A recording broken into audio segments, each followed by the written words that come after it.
High, এখন খাবো আমি আচার। চলো আচার খাবো, তার জন্য ভাবলাম একটু শেয়ার করি তোমাদের সাথে। কেন মেলায় গেছিলাম কিন্তু আচার কিনেছিলাম। এই যে দেখো, কুলের আচার। আর কুলের আচার তো কুলের আচার, তারপরে আমের আচার, এইসব টুকটাক কিনেছিলাম। চলো এটা খুলে আসি,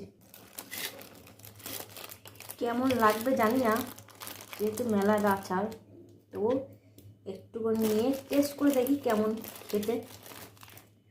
কি বলো, অল্প করেই নিলাম, যদি ভালো না লাগে তখন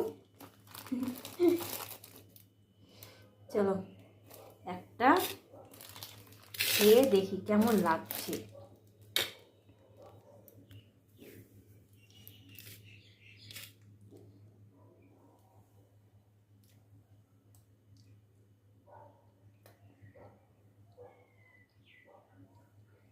মোটামুটি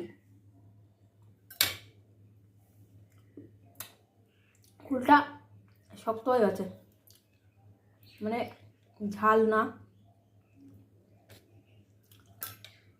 অতটা ভালো লাগেনি আমার এটা।